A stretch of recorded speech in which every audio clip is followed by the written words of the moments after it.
Hello and welcome to this latest video update for the Lowland Investment Company. I'm delighted to be joined by the co-fund manager Laura Fole. Laura, thank you very much for joining me today. So we're just past the halfway point of 2019, so perhaps it's fitting if you could give us a quick snapshot for the year to date for UK equities.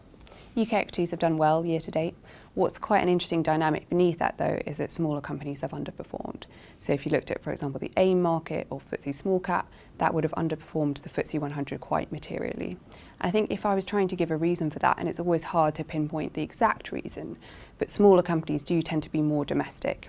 And there's obvious question marks still about the UK economy. So if we think, is there going to be a general election? There's still uncertainty over Brexit.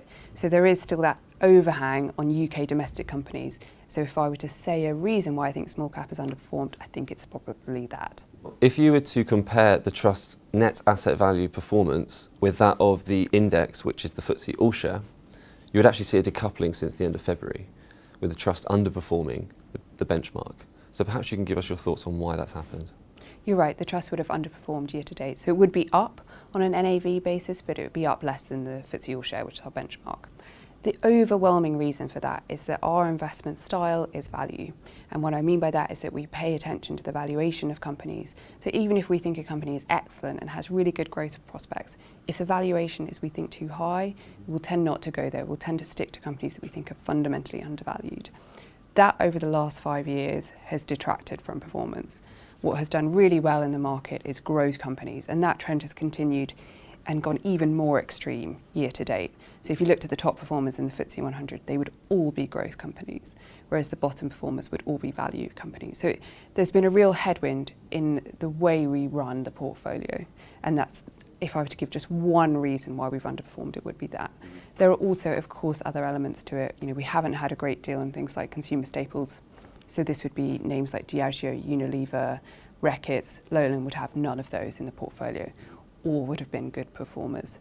So there are definitely one-off sector elements as well, but the overwhelming reason would be our investment style. Okay, and finally, perhaps you can give us or share with us your activity on the portfolio in the past 3 months, and what can we reasonably expect over the next 3 months?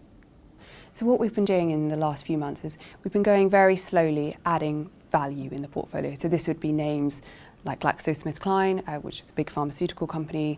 That's gone up to about 3% of the portfolio. I think that looks quite attractively valued versus the rest of the global pharmaceutical sector, and you're also getting a nice dividend yield from Glaxo. We would also have been adding to names like Royal Mail, Hammerson, which is a retail property company, names like Severn Trent, which is a water utility. I think all of these companies we think are fundamentally undervalued, and all would be paying you a nice dividend yield as well. And what we've been doing to offset that is we've actually had a few takeovers in the portfolio year to date.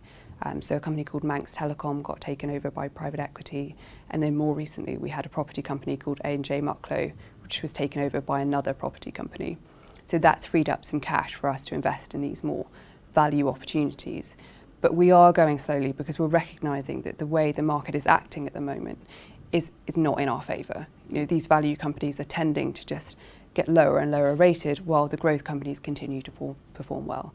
So while we think that eventually value will out, we're just going very slowly with what we're doing. And that's always the case for Lowland, really. If you went back and looked at turnover over the long term, the average holding period would be about 5 years. So we do tend to go slowly. Laura Fole, thank you very much for joining me today.